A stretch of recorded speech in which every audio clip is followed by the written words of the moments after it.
Hello students. Today we have to start new chapter. That is the chapter number 5, oscillations. Oscillations is a very common and interesting phenomenon in the world of physics. In our daily life, we come across various examples of oscillatory motion, like rocking of cradle, swinging of a swing, motion of the pendulum of a clock, the vibrations of guitar or violin string,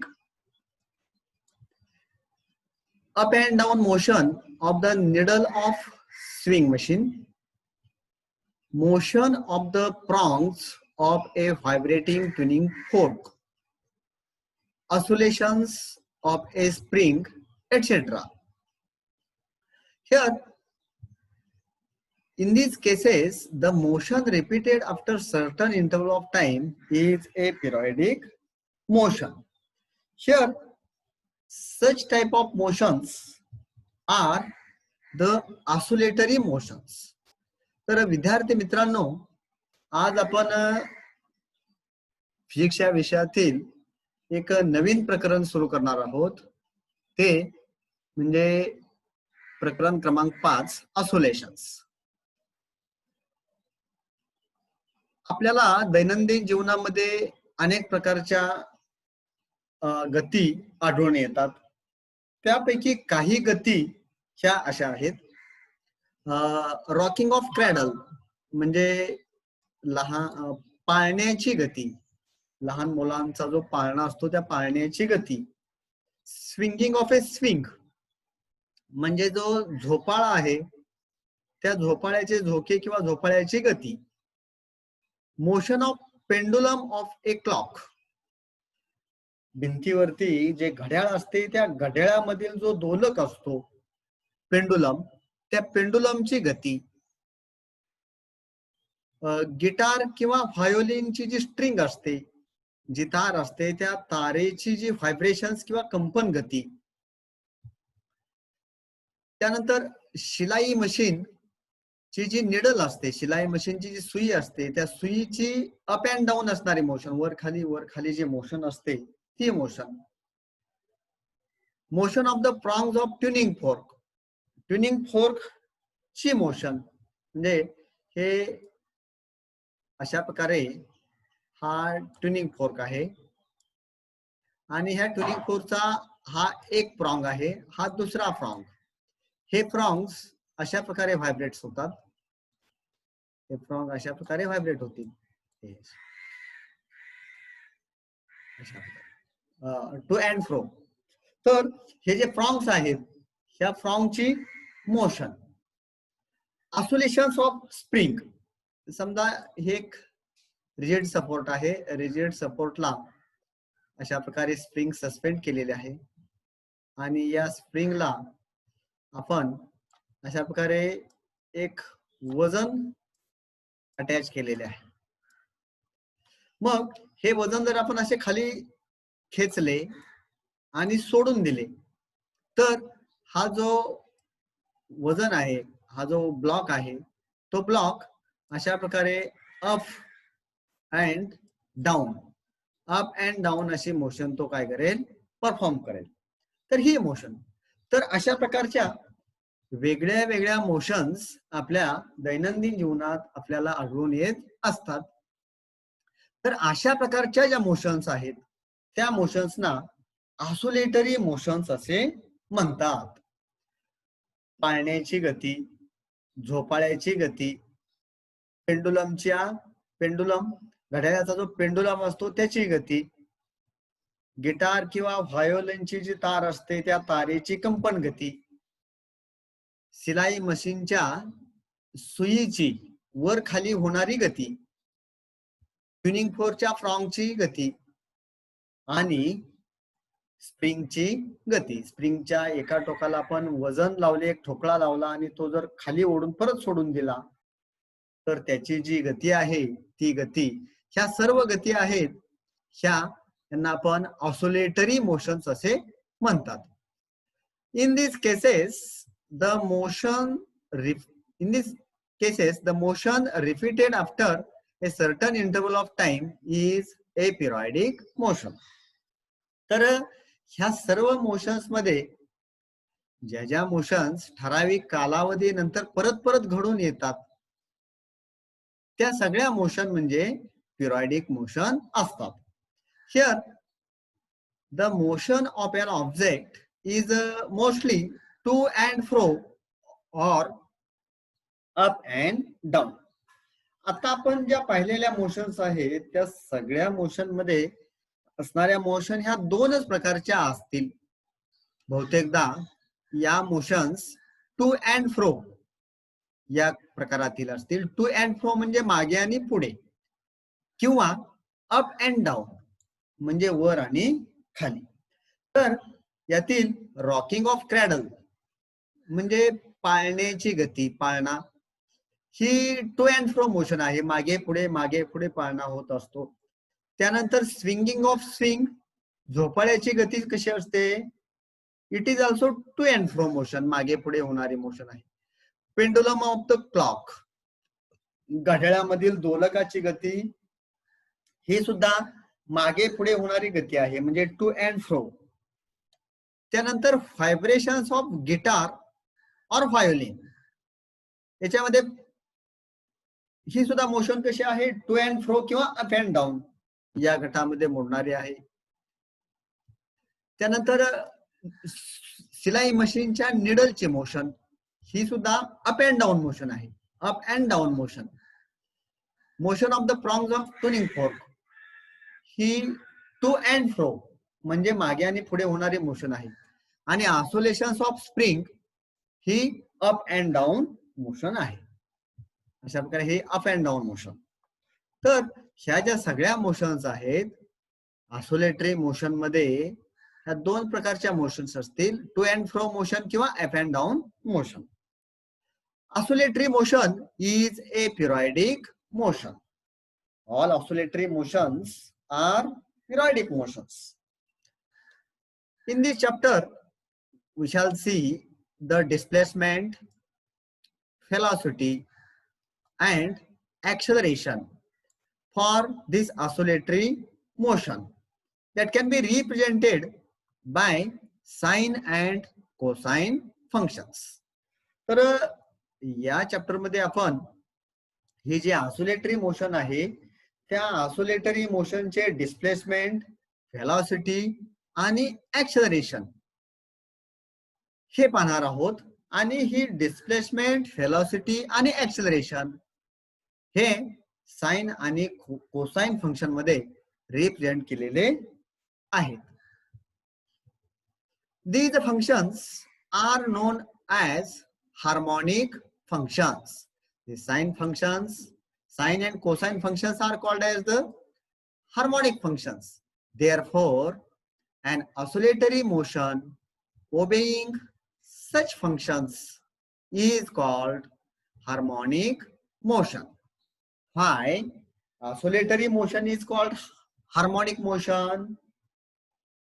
Because displacement, velocity and acceleration of oscillatory motion is represented in terms of sine and cosine functions. These sine and cosine functions are the harmonic functions, and therefore such oscillatory motions are called harmonic motion. तर oscillatory मोशनचे displacement, velocity आणि acceleration हे sign आणि cosine function मध्ये represent केले जाते. आणि sign आणि cosine functions ही या फंक्शन्सना हार्मोनिक फंक्शन्स असे म्हणतात. आणि त्यामुळे ऑसिलेटरी मोशनला हार्मोनिक मोशन असे म्हणतात.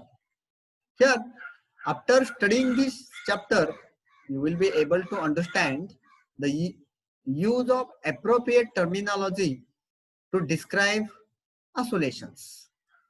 Then, simple harmonic motion, graphical representation of SHM, energy changes during SHM, damping of oscillations, and resonance, etc. तर या प्रकरणामध्ये आपण ऑसिलेशन्स डिस्क्राइब करण्यासाठी जे टर्मिनॉलॉजी आवश्यक आहे तर ती पाहणार आहोत. सिंपल हार्मोनिक मोशन म्हणजे SHM पाहणार आहोत. नंतर ही सिंपल हार्मोनिक मोशन ग्राफिकली कशी रिप्रेझेंट करायची ते आपल्याला पाहिजे आहे. त्याचबरोबर energy changes during SHM, simple harmonic motion मध्ये पोटेन्शियल एनर्जी आणि कायनेटिक एनर्जी यांच्यामधील जे चेंजेस आहेत किंवा एनर्जी चेंजेस आपण पाहणार आहोत. डॅम्पिंग ऑफ ऑसिलेशन्स, रेझोनन्स इत्यादी गोष्टी आपल्याला या प्रकरणामध्ये शिकायच्या आहेत. Let's see explanation of periodic motion. What is periodic motion? Any motion which repeats itself after a definite interval of time is called periodic motion. What is periodic motion? A periodic motion is a motion which repeats itself after equal interval of time. तर periodic motion म्हणजे काय? जी motion ठराविक कालावधीनंतर पुन्हा पुन्हा घडून येते त्या मोशनला पिरियोडिक मोशन असे म्हणतात. A body performing periodic motion goes on repeating same set of movements again and again. तर पिरियोडिक मोशन मध्ये असणारी पिरियोडिक मोशन परफॉर्म करणारी कोणतीही वस्तू तिचे मुवमेंटचे सेम सेट अगेन आणि पुन्हा पुन्हा होत राहतात. म्हणजे उदाहरणार्थ घड्याळाचा सेकंद काटा 12 वरून निघाल्यानंतर पुन्हा 12 वरती येण्यासाठी 60 सेकंद लागतात. तर आता 12 वरून सुटलेल्या घड्याळाचा काटा सेकंद काटा 60 सेकंदानंतर पुन्हा 12 वरती येईल, पुन्हा 60 सेकंदानंतर तो 12 वरती येईल. अशा प्रकारे ठराविक कालावधीनंतर तीच मोशन रिपीट होत असते. The time taken here, a body performing periodic motion goes on repeating the same set of movements. Here, one such set of movement is called the oscillation. तर पिरियोडिक मोशन परफॉर्म करणारी body हे अशाच प्रकारचे त्याच प्रकारच्या movements परत परत करत असते आणि अशा मुवमेंटचा एक जो सेट आहे त्या एका सेटला जर ती मोशन टू अँड फ्रो या गटामध्ये मोडत असेल तर मुवमेंट्सच्या एका सेटला आपण ऑसिलेशन असे म्हणणार आहोत. जर मोशन ही टू अँड फ्रो मोशन असेल किंवा अप अँड डाऊन मोशन असेल, ऑसिलेटरी मोशन असेल तर एका सेटच्या मुवमेंट्सना आपण ऑसिलेशन असे म्हणणार आहोत. उदाहरणार्थ इथे समजा हा वुडन ब्लॉक आहे. हा वुडन ब्लॉक या पोझिशन पासून समजा जास्तीत जास्त खाली इथपर्यंत जात असेल, इथपर्यंत या पॉइंटला, तर हा इथून निघालेला हा जो ब्लॉक आहे तो इथे जाईल आणि पुन्हा जाऊन तो मूळच्या जागी येईल. ही एवढी जी हालचाल आहे या पॉइंटला आपण ए म्हणूया, या पॉइंटला आपण बी म्हणूया. हा ब्लॉक ए पासून बी ला जाणे आणि बी पासून पुन्हा ए ला येणे हा त्या ब्लॉकच्या हालचालींचा एक सेट झाला आणि याला एक ऑसिलेशन असे म्हणतात. पुन्हा त्याचे दुसरे ऑसिलेशन स्टार्ट होईल. पुन्हा तो ए पासून बी ला जाईल आणि बी पासून ए ला येईल. So body in periodic motion goes on performing same sets of movements again and again. Time taken for one such set of movements is called its period or periodic time. तर अशा प्रकारे हा हालचालींचा जो एक संच आहे तो पूर्ण करण्यासाठी जेवढा कालावधी लागतो त्याला पिरियडिक टाइम असे म्हणतात. At the end of each set of movements, the state of the body is the same as that of the beginning. At the end of म्हणजे प्रत्येक मोमेंटचा सेट संपल्यानंतर पुन्हा तो तशाच प्रकारचा सेट स्टार्ट होतो. मोमेंटचा सेट पुन्हा तसाच स्टार्ट होतो. म्हणजे या ठिकाणी आपण पाहिलेले आहे आता जस्ट. तर इथे ए पासून बी पर्यंत जाणे आणि बी पासून ए पर्यंत येणे हा एक सेट कंप्लीट झाला. पुन्हा ती बॉडी मूळच्या स्टेटला येईल म्हणजे ए ला येईल आणि ए पासून बी ला जाऊन बी पासून पुन्हा ए ला येणे हा दुसरा सेट स्टार्ट झालेला आहे. Some examples of periodic motion are motion of the moon around the earth, motion of other planets around the sun, motion of electrons around the nucleus, and uniform circular motion of any object. तर periodic मोशनची काही examples इथे दिलेली आहेत. चंद्राची पृथ्वीभोवतीची गती, motion of the moon around the earth. चंद्राची पृथ्वीभोवतीची गती ही पिरियडिक मोशन आहे. Motion of planets around the sun, हे प्लॅनेट्सची जे काही इतर ग्रह आहेत त्या ग्रहांची सूर्याभोवतीची गती ही पिरियडिक मोशन असते.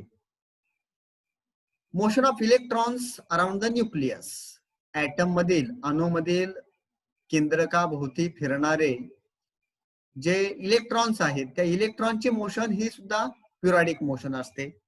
किंवा युनिफॉर्म सर्क्युलर मोशन परफॉर्म करणाऱ्या कोणत्याही ऑब्जेक्टची मोशन ही पिरियडिक मोशन असते. Another type of periodic motion in which particle repeatedly moves to and fro along the same path is the oscillatory or vibratory motion. आता periodic मोशनचा दुसरा प्रकार जो आहे की ज्याच्यामध्ये पार्टिकल हा कायमस्वरूपी टू अँड फ्रो किंवा अप अँड डाऊन हा मूव्ह होत असतो एकाच मार्गावरून. तर अशा प्रकारच्या मोशनला ऑसिलेटरी मोशन किंवा व्हायब्रेटरी मोशन असे म्हणतात. पिरियडिक मोशनचा दुसरा प्रकार की ज्याच्यामध्ये पार्टिकल हा पुढे मागे जातो किंवा अप अँड डाऊन होतो अशा प्रकारच्या मोशनला ऑसिलेटरी पिरियडिक मोशन किंवा व्हायब्रेटरी पिरियडिक मोशन असे म्हणतात. तर याच्यामध्ये आपण याची एक्झाम्पल्स आपल्याला सांगता येतील. Pendulum of a clock, then motion of prongs of tuning fork etcetera. Every oscillatory motion is a periodic motion. प्रत्येक ऑसिलेटरी मोशन ही पिरियडिक मोशन असतेच. But every periodic motion need not be oscillatory motion. प्रत्येक oscillatory motion ही periodic motion असते परंतु प्रत्येक periodic motion ही oscillatory motion असत नाही. म्हणजे उदाहरणार्थ युनिफॉर्म सर्क्युलर मोशन ही पिरियडिक मोशन आहे परंतु ती ऑसिलेटरी मोशन नसते. Circular motion is a periodic but it is not oscillatory. We have seen. The simplest form of oscillatory periodic motion is the simple harmonic motion. What is simple harmonic motion? Simple harmonic motion is the simplest form of oscillatory periodic motion. in which every particle of the oscillating body moves to and fro about its mean position along a certain fixed path. तर simple harmonic motion म्हणजे काय? SHM. Simple harmonic motion म्हणजे SHM.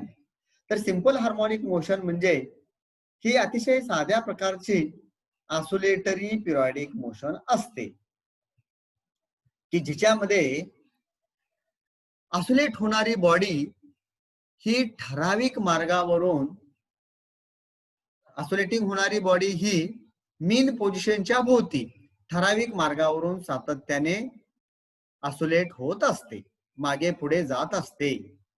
तर एक साध्या प्रकारची oscillatory periodic motion की जिच्यामध्ये ऑसिलेट होणारी बॉडी ही मीन पोझिशनच्या भोवती एका ठराविक मार्गावरून सातत्याने मागे पुढे जात असते. अशा प्रकारच्या मोशनला आपण सिंपल हार्मोनिक मोशन असे म्हणणार आहोत. If the path is a straight line, the motion is called linear simple harmonic motion. If particle performing simple harmonic motion moves along the straight line path, then it is called as the linear simple harmonic motion. And if path is an arc of circle, it is called angular simple harmonic motion. तर linear simple harmonic motion म्हणजे काय? Linear SHM आणि angular SHM म्हणजे काय?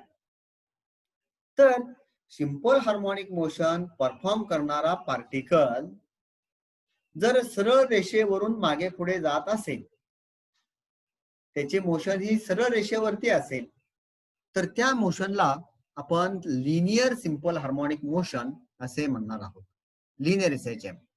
आणि जर simple harmonic motion perform करणारा particle अशा प्रकारे आर्क ऑफ सर्कल एका सर्कलच्या कंसावरती किंवा वक्र भागावरून जर त्याची मोशन परफॉर्म होत असेल अशा प्रकारे मागे आणि पुढे, तर तशा प्रकारच्या मोशनला आपण अँग्युलर सिंपल हार्मोनिक मोशन असे म्हणणार. स्ट्रेट लाईन पाथ वरती मोशन असेल तर लिनियर SHM आणि कर्व्ड पाथ वरती मोशन असेल तर angular SHM. The smallest interval of time after which to and fro motion is repeated is called its period. What is period? It is the time interval after which to and fro motion is repeated. म्हणजे समजा एक particle अशी simple harmonic motion perform करतो आहे. समजा तो इथून हा पॉइंट ए आहे म्हणूया आपण, ए हा पॉइंट बी आहे, किंवा एक मोशन अशी आहे, हा इथे ऑब्जेक्ट हा ए पॉइंट पासून हा पॉइंट ए म्हणूया आपण, हा पॉइंट बी आहे, पॉइंट ए पासून तो पॉइंट बी पर्यंत जातो असे आपण म्हणूया, असा जातो आणि तो पुन्हा त्याच मार्गावरून पुन्हा येतो. हे त्याचे एक ऑसिलेशन झाले.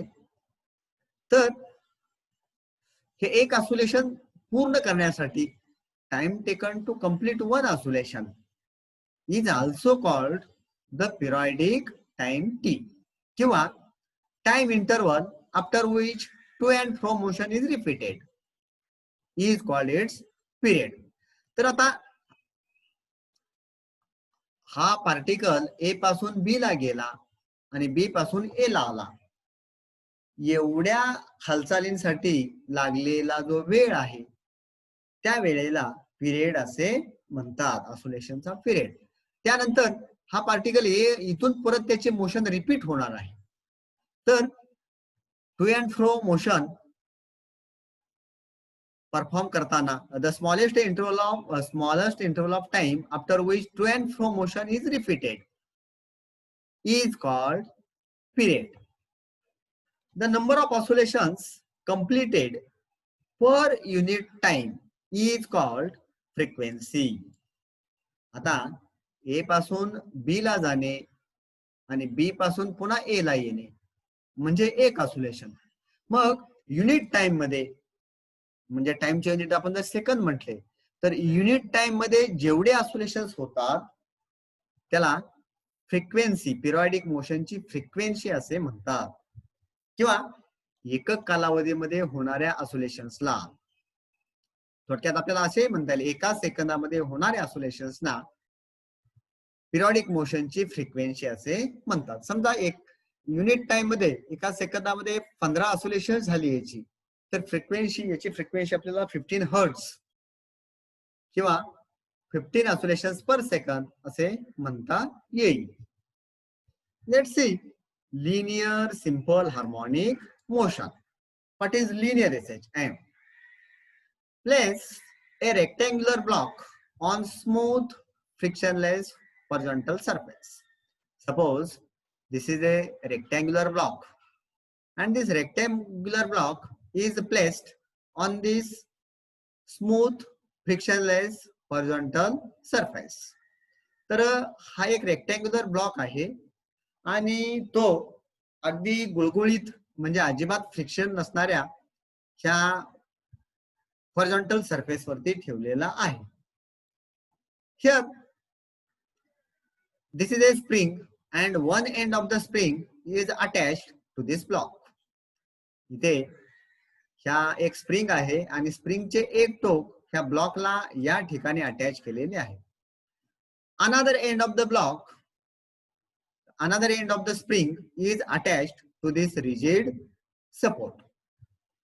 तर स्प्रिंगच्या एका टोकाला हा रेक्टँग्युलर ब्लॉक अटॅच केलेला आहे, बांधलेला आहे. तर स्प्रिंगचे दुसरे टोक इथे रिजिड सपोर्टला बांधलेले आहे. Pull the block of mass m towards the right and release it. Here, suppose we have pulled these blocks in this direction towards the right and we have released the block. आपण तो block उजवीकडे खेचला आणि सोडून दिला. What will happen? The block will begin its to and fro motion on either side of its equilibrium position. तर हा जो ब्लॉक आहे, हा ब्लॉक समजा इथे आहे या ठिकाणी, हा ब्लॉक आपण काय केला, असा उजवीकडे खेचला आणि सोडून दिला. तर हा ब्लॉक असा टू अँड फ्रो, ही त्याची मोशन अशा प्रकारे to and fro motion start होईल. अशा प्रकारे तो मागे पुढे मागे पुढे मागे पुढे असा तो मूव्ह होईल. आणि अशा प्रकारची जी मोशन आहे, दिस motion is linear simple harmonic motion. This motion of the rectangular block is in straight line. This motion is called linear simple harmonic motion.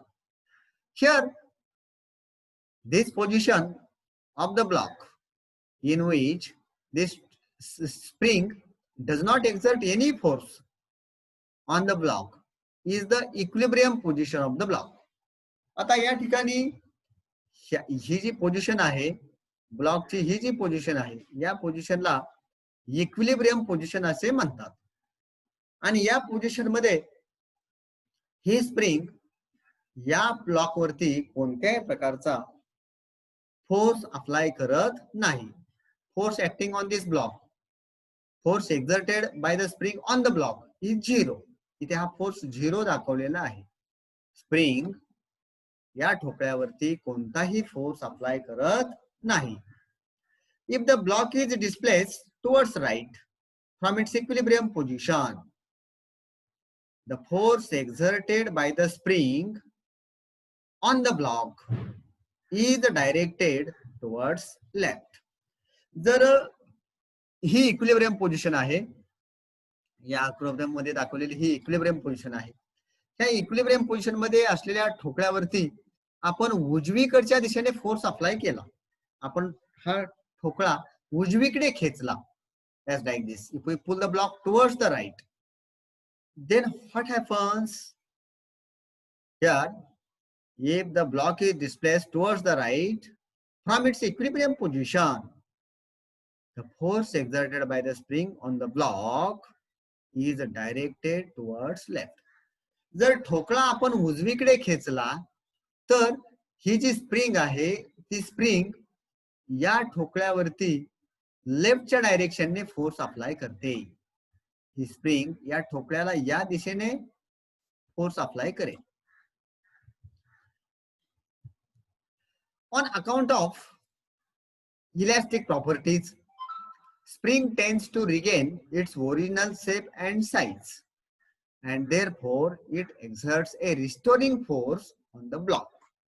तर या ठिकाणी काय होते, ही जी स्प्रिंग आहे ह्या स्प्रिंगच्या अंगी ही जी स्प्रिंग आहे ह्या स्प्रिंगकडे इलॅस्टिक प्रॉपर्टीज असतात आणि जेव्हा केव्हा आपण त्या स्प्रिंगला स्ट्रेच करू किंवा कॉम्प्रेस करू म्हणजे तिच्या शेप मध्ये चेंज करू, अशा प्रत्येक वेळेस त्या स्ट्रिंग मध्ये एक फोर्स डेव्हलप होतो आणि त्या फोर्सला रिस्टोरिंग फोर्स असे म्हणतात.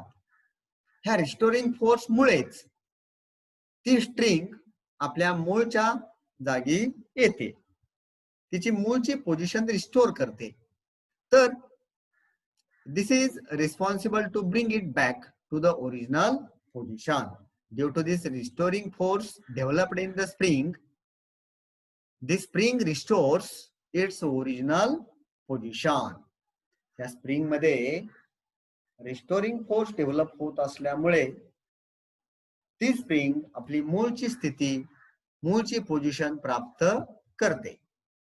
This force is proportional to the displacement, but its direction is opposite to that of the displacement. तर ही जी स्प्रिंग आहे त्या स्प्रिंग मध्ये तयार होणारा जो फोर्स आहे तो फोर्स हा डिस्प्लेसमेंटच्या प्रमाणात असतो. स्प्रिंगची डिस्प्लेसमेंट वाढली की स्प्रिंग मध्ये निर्माण होणारा रिस्टोरिंग फोर्स वाढतो. डिस्प्लेसमेंट कमी झाली तर रिस्टोरिंग फोर्स सुद्धा कमी असतो. आणि दुसरी गोष्ट, ह्या फोर्सची जी डायरेक्शन आहे ती डिस्प्लेसमेंटच्या डायरेक्शनच्या उलट असते. म्हणजे स्प्रिंग जर आपण उजवीकडे खेचली तर स्प्रिंग मध्ये तयार झालेला रिस्टोरिंग फोर्स डावीकडे असतो.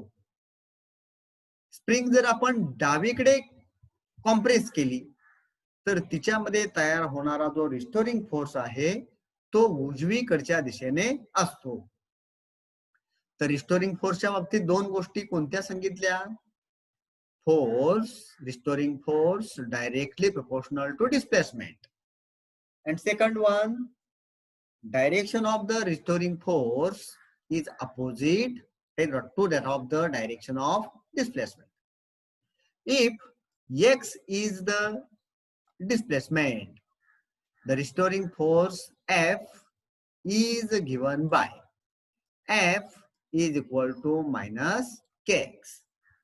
जर डिस्प्लेसमेंट x इतकी असेल तर स्ट्रिंग मध्ये डेव्हलप झालेला रिस्टोरिंग फोर्स किंवा स्ट्रिंगने ब्लॉक वरती अप्लाय केलेला restoring force F is equal to minus kx इतका असतो.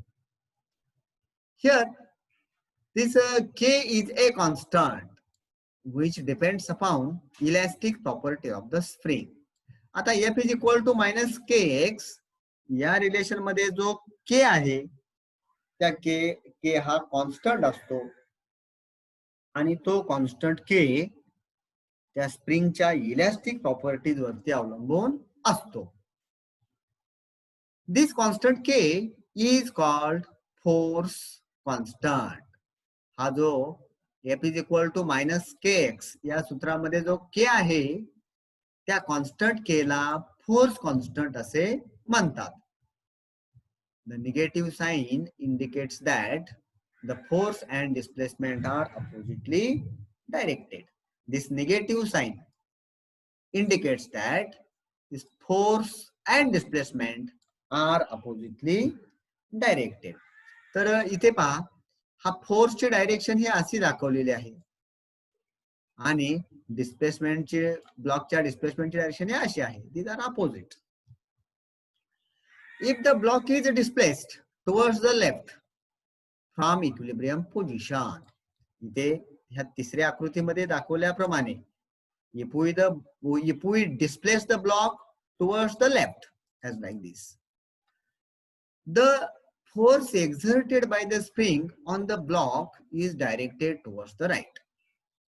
तेव्हा काय होईल, ब्लॉक जर डावीकडे डिस्प्लेस केला तर या स्प्रिंगने या ब्लॉक वरती अप्लाय केलेला फोर्स हा उजवीकडे असणार, असा उजवीकडे असतो. And it's magnitude is again proportional to the displacement from the mean position. Block जर आपण डावीकडे डिस्प्लेस केला तर ब्लॉक वरती स्प्रिंगने अप्लाय केलेला रिस्टोरिंग फोर्स उजव्या दिशेने असतो. In this case also, this force F is equal to minus x. Force F is equal to minus kx. तर इथे सुद्धा ह्या वुडन ब्लॉक वरती स्प्रिंगने अप्लाय केलेला force F is equal to minus kx इतकाच असतो. Now if the block is released from the rightmost position, the restoring force exerted by the spring accelerate towards its equilibrium position. आता हा उजवीकडे नेलेला ठोकळा आपण जर उजवीकडे नेल्यानंतर रिलीज केला तर काय होईल, हा जो रिस्टोरिंग फोर्स आहे त्या रिस्टोरिंग फोर्समुळे हा जो ठोकळा आहे तो ठोकळा या दिशेने मीन पोझिशनच्या दिशेने ऍक्सेलरेट केला जाईल. म्हणजे त्याचा वेग इथे आल्यानंतर वेग 0 होतो, पण याच्यावरती ऍक्ट होणाऱ्या फोर्समुळे त्याचे स्पीड व्हेलॉसिटी वाढत वाढत जाईल आणि त्याला एक ऍक्सेलरेशन प्राप्त होईल. The acceleration of the block is given by acceleration of this wooden block, acceleration of this block is given by A is equal to F divided by M. We know the relation F is equal to M into A. F is equal to M into A, and therefore we can write here A is equal to this F divided by M. But we just have seen this F is equal to minus K into X divided by this M, and therefore we can write this relation as like this. Acceleration A is equal to F divided by M is equal to minus K upon M into X. तर या block मध्ये develop झालेले acceleration किती असते, minus k divided by m into x. Here m is the mass of the block. इथे हा जो block आहे त्या ब्लॉकचे मास एम आहे. This shows that the acceleration is also proportional to the displacement. Acceleration is also proportional to the displacement because this K and M are constant. Like this. And also direction of acceleration is opposite to that of the displacement. आणि दुसरी गोष्ट, जसा force आणि displacement यांच्या direction opposite असतात तशाच पद्धतीने acceleration आणि डिस्प्लेसमेंट यांच्या डायरेक्शन सुद्धा अपोजिट असतात. हे या निगेटिव्ह चिन्हावरून आपल्याला सांगता येईल. As the block moves towards the mean position, its speed starts increasing due to its acceleration, but its displacement from the mean position goes on decreasing. आता बघा, हा उजवीकडे नेलेला ठोकळा आपण जर समजा सोडून दिला तर जसा तो या मीन पोझिशन कडे जायला लागेल तसा त्याचा स्पीड जो आहे ते स्पीड वाढत जाते आणि स्पीड वाढत जात असताना मात्र त्याची जी डिस्प्लेसमेंट आहे मीन पोझिशन पासूनची ती डिस्प्लेसमेंट मात्र कमी कमी कमी व्हायला लागते. आता समजा इथून हा 7 सेंटीमीटर वरती आहे असे म्हणू, थोड्याच वेळानंतर तो 6 सेंटीमीटर वरती येईल, पुन्हा 5, 4, 3, 2 अशा प्रकारे त्या ठोकळा मीन पोझिशन कडून म्हणजे एक्स्ट्रीम पोझिशन पासून या पोझिशन पासून रिलीज केल्यानंतर मीन पोझिशनला म्हणजे या पोझिशनला जाताना त्याची स्पीड वाढत जाते, मात्र त्याची डिस्प्लेसमेंट कमी होत जाते. When the block returns to its mean position, displacement and hence the force and acceleration are 0. हा ठोकळा जेव्हा या मीन पोझिशनला येईल, ही जी पोझिशन आहे ना, जेव्हा हा ठोकळा मीन पोझिशनला येईल तेव्हा त्या ठोकळ्याची डिस्प्लेसमेंट x 0 होते, त्याचबरोबर फोर्स सुद्धा 0 होतो आणि त्याचबरोबर त्याचे ऍक्सेलरेशन सुद्धा 0 होते. When this block comes to mean position, its acceleration, force and displacement all become 0. The speed of the block at mean position becomes maximum and hence its kinetic energy attains its maximum value. जेव्हा ठोकळा आपण या position वरून सोडू तेव्हा तो या दिशेने जाताना त्याची स्पीड वाढत जाणार आहे आणि जेव्हा या मीन पोझिशनला तो येतो तेव्हा त्या ठोकळ्याचे स्पीड हे मॅक्झिमम असते. स्पीड मॅक्झिमम असल्यामुळे कायनेटिक एनर्जी, ह्या ठोकळ्याची kinetic energy Ke is equal to 1/2 m into v square. तर ही कायनेटिक एनर्जी ही काय होते, मॅक्झिमम होते. ठोकळ्याची कायनेटिक एनर्जी जेव्हा तो मीन पोझिशनला जाईल तेव्हा मॅक्झिमम होते. Thus the block does not stop at the mean position but continues to move beyond the mean position towards the left. मग त्यामुळे काय होते, ठोकळा जेव्हा मीन पोझिशनला येतो तेव्हा त्याची कायनेटिक एनर्जी मॅक्झिमम असते, त्याची स्पीड मॅक्झिमम असते आणि त्यामुळे तो ठोकळा मीन पोझिशनला न थांबता तो असा डावीकडच्या दिशेने जातो. During this process, spring is compressed and it exerts restoring force on the block towards the right. आता या प्रोसेस मध्ये जेव्हा ठोकळा हा डावीकडे जातो तेव्हा ही स्प्रिंग कॉम्प्रेस होते. स्प्रिंग कॉम्प्रेस झाली की पुन्हा असा रिस्टोरिंग फोर्स तयार होतो की जो उजवीकडच्या दिशेने असेल. उजवीकडच्या दिशेने हा रिस्टोरिंग फोर्स तयार होतो. This opposing force restarts the motion of the block. आता हा जो अपोजिंग फोर्स आहे त्या स्प्रिंगने या ब्लॉक वरती अप्लाय केलेला हा रिटार्डिंग फोर्स, अपोजिंग फोर्स, त्या फोर्समुळे ह्या ठोकळ्याच्या इकडे डावीकडे जाण्याच्या गतीला विरोध केला जातो. And finally speed of this block becomes 0. आणि जसा जसा फोर्स वाढत जाईल त्या प्रकारे याची वेलोसिटी मात्र कमी होत जाईल आणि एक वेळ अशी येते की त्याची स्पीड किंवा त्याची जी चाल आहे ती 0 होते, त्याची स्पीड 0 होते. In this position the displacement from the mean position and the restoring force are maximum.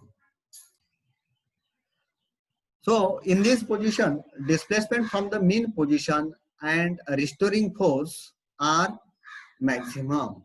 So at this position, again, here displacement x and restoring force f both are maximum.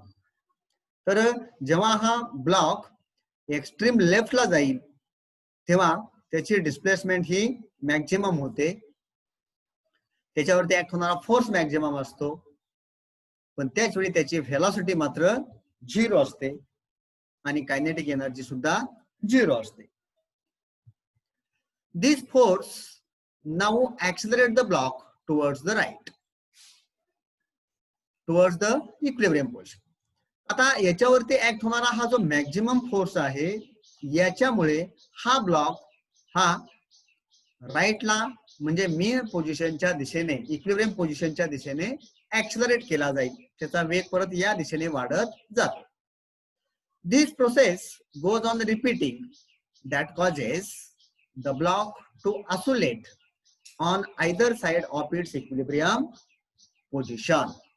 आणि हीच जी process आहे ती process repeat होते आणि block हा मीन पोझिशनच्या किंवा equilibrium पोझिशनच्या पुढे भोवती हा ऑसिलेट होत राहतो. म्हणजे आपण हा ब्लॉक उजवीकडे खेचला की त्याच्यामध्ये असा रिस्टोरिंग फोर्स क्रिएट होईल. सोडून दिल्यानंतर तो ब्लॉक हा मीन पोझिशनकडे येईल, त्याचा वेग वाढत जाईल. मीन पोझिशनला आल्यानंतर त्याचा वेग मॅक्झिमम होईल, पण त्याच वेळी त्याच्यावरील फोर्स, त्याचे डिस्प्लेसमेंट 0 होत असले तरी सुद्धा त्याला मॅक्झिमम स्पीड असल्यामुळे तो ब्लॉक मीन पोझिशनला न थांबता असा डावीकडच्या दिशेने जातो. पुन्हा त्याच्यावरती उलट दिशेने फोर्स ऍक्ट होत राहतो आणि एक्स्ट्रीम लेफ्टला आल्यानंतर त्याच्यावरती मॅक्झिमम फोर्स ऍक्ट होतो. मॅक्झिमम फोर्स ऍक्ट झाल्यानंतर पुन्हा त्याची व्हेलॉसिटी 0 होते आणि तो उजवीकडच्या दिशेने हा ऍक्सिलरेट होतो. या ठिकाणी मीन पोझिशनला आल्यानंतर त्याच्यावरील फोर्स 0 होईल, परंतु व्हेलॉसिटी मॅक्झिमम असल्यामुळे तो मीन पोझिशनला न थांबता असा उजवीकडे जाईल. तर अशा पद्धतीने हा जो ब्लॉक आहे तो मीन पोझिशन पासून उजवीकडे आणि डावीकडे सातत्याने मूव्ह होत राहील आणि त्याचे कारण म्हणजे त्याच्यावरती ऍक्ट होणारा restoring force. Such oscillatory motion along a straight path is called linear simple harmonic motion. Here, the motion which we have just seen, that is the motion of the block, which takes place along the straight line path, is called linear simple harmonic motion.